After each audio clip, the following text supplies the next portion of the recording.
I am starting in the name of Almighty Allah. আজকে আমরা দেখে নেব যে এই যে এখানে যে ওয়ার্ডগুলো আমরা লিখেছি, এখানে দেখো দুটো ডাব্লিউএস ওয়ার্ড নিয়েছি, একটা হচ্ছে হোয়াট, একটা হুইচ, বাদবাকি যেগুলো দিয়েছি সেগুলো প্রিপোজিশন। এখানে আমরা দেখে নেব যে সিন, অ্যাজ, ইফ, আনলেস, দো, as soon as, until, with এবং অ্যাজ লং অ্যাজ। এই যে ওয়ার্ড কটা আমরা নিয়েছি, এগুলোকে একটা নাউনের আলোকে কি করে পড়ব এবং পড়ার পরে তার বাংলা অর্থ কি হবে, এগুলো আমরা দেখে নিই। কারণ এগুলো তোমাদেরকে শিখতেই হবে, কারণ এগুলো হচ্ছে যে নাউনের সঙ্গে প্রিপোজিশনের যে সম্পর্ক এবং সেগুলো কিভাবে ব্যবহার করা হয় এবং ব্যবহার করলে তার অর্থগুলো কেমন আমরা পাই, সেগুলো কিন্তু আমাদেরকে জানতে হবে। কারণ এগুলো জানলে তবেই তুমি কিন্তু স্পোকিং ইংলিশের ক্ষেত্রে কিন্তু সাবলীল হতে পারবে, রাইটিং এর ক্ষেত্রে তুমি সাবলীল হতে পারবে। কোনো ইংরেজি রিডিং পড়ে সেটার অর্থ তুমি বুঝতে কিন্তু সামর্থ্য অর্জন করবে। তো চলো আমরা দেখে নিই যে এই ওয়ার্ডগুলোর পাশে, অর্থাৎ এই ওয়ার্ডগুলোর পরে যদি আমরা একটা যদি নাউন নিই, একটা প্রপার নাউন নিচ্ছি, তাহলে এই প্রপার নাউন, যেমন ধরো আমি এখানে নিলাম আয়েশা। এখানে কি নিলাম? আয়েশা। দেখো, A Y E S H A, এই আয়েশা আমরা একটা নাম নিলাম। তো দেখো বন্ধুরা, যে হোয়াট আয়েশা যখন আমি বলবো তখন অর্থটা আমাকে কি দেবে? বলছি যে হোয়াট আয়েশা, যদি আমি কোনো বাক্যের মধ্যে এই অংশটুকু যদি পাই হোয়াট আয়েশা, তাহলে অর্থটা দেবে যে আয়েশা যা, অথবা আয়েশার যা, অথবা আয়েশাকে যা, এই রকম অর্থ কিন্তু আমাকে দেবে। এরপরে চলো আমরা এই হুইসের পরেও কিন্তু এই আয়েশাকেই নিচ্ছি।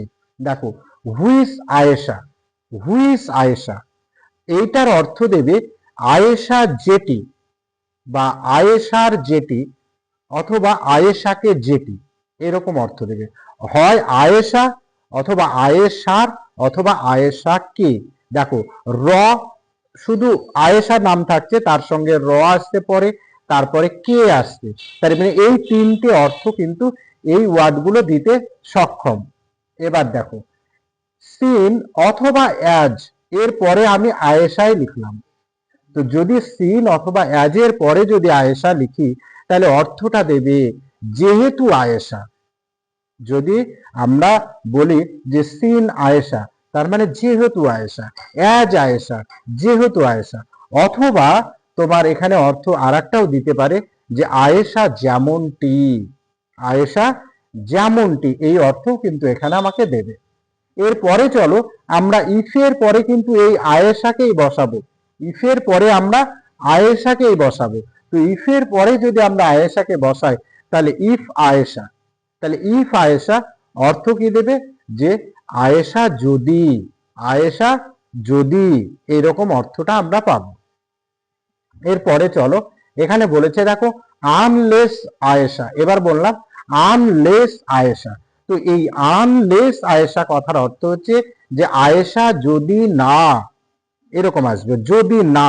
এই আনলেস কথার অর্থ হচ্ছে যদি না, তাহলে আয়েশা, তাহলে এখানে বললাম যে আনলেস আয়েশা, তাহলে আয়েশা যদি না, এই অর্থটা আমরা পাবো।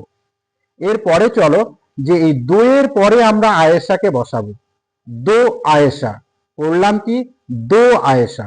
তাহলে দো আয়েশা, দো কথার অর্থ হচ্ছে যদিও, দো কথার অর্থ হচ্ছে যদিও, তাহলে যদিও আয়েশা, যদিও আয়েশা, এরকম অর্থটা আমরা পাবো।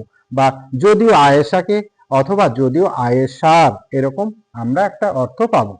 এরপরে চলো অ্যাজ সুন অ্যাজ, তাহলে অ্যাজ সুন অ্যাজ এই কথাটা যখন আমরা বলবো কোনো বা কোনো ওয়ার্ডের কোনো বাক্যের মধ্যে, যখন অংশ হিসাবে যখন এইটুকুকে পাবো যে অ্যাজ সুন অ্যাজ, এইটার অর্থ হচ্ছে দিয়ে যদি একটা নাউন বলি যে অ্যাজ সুন অ্যাজ আয়েশা, তাহলে আয়েশা যখনই ডট ডট তখনই, এরকম একটা অর্থ দিবে।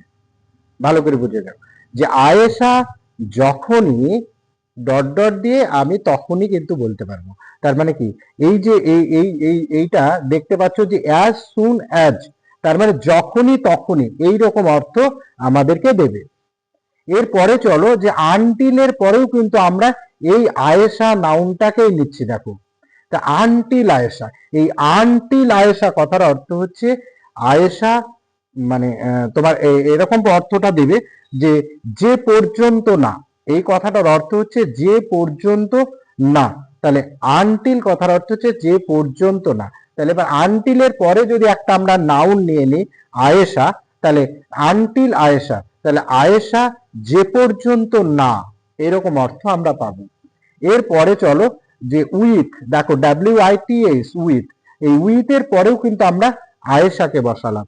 তাহলে আয়েশার সাথে বা আয়েশার সঙ্গে, এরকম একটা অর্থ আমরা পাবো। এরপরে চলো as long as, as long as মানে হচ্ছে, অ্যাজ লং অ্যাজ মানে হচ্ছে যতক্ষণ পর্যন্ত, অ্যাজ লং অ্যাজ মানে হচ্ছে যতক্ষণ পর্যন্ত। তার মানে আয়েশা যতক্ষণ পর্যন্ত, এরপরে আমি নাউন নিয়েছি আয়েশা। তাহলে দেখো যে অ্যাজ লং অ্যাজ আয়েশা, তার মানে হচ্ছে যে আয়েশা যতক্ষণ পর্যন্ত। তাহলে বুঝতে পারছো বন্ধুরা যে আমাদেরকে কিন্তু এই যে ওয়ার্ডগুলো আমরা দেখছি এখানে প্রিপোজিশন এবং ডাব্লিউএস ওয়ার্ড আমরা নিয়ে আজকে একটা নাউনের আলোকে পড়লাম এবং অর্থগুলো আমরা শিখে নিলাম। এই অর্থগুলো কিন্তু আমাকে স্পোকেন ইংলিশের সময় কিন্তু আমার প্রয়োজন হবে, তাই কিন্তু তোমাদেরকে এগুলো শিখতে হবে। কারণ এর পরে আমরা মানে এখন তো বেসিক, জিরো থেকে বেসিক লেভেলে আমরা শিখছি, এরপরে আমরা অ্যাডভান্স লেভেলের যখন ইংরেজি শিখবো তখন কিন্তু আমাদের এগুলো সচরাচর খুবই প্রয়োজন হবে। তাই তোমরা এখন থেকেই প্র্যাকটিসগুলো করো, এখন থেকে একটু বেশি ঘাটাঘাটি করো, তাহলে পারে কিন্তু এগুলো তোমাদের কাছে খুব সহজ মনে হবে এবং ইংরেজি পড়ার সময় অর্থ করা খুবই সহজ হবে। তো আজকের ক্লাসটা এই পর্যন্ত বন্ধুরা, তোমরা সকলে ভালো থেকো, সুস্থ থেকো, এই কামনায় এ পর্যন্তই।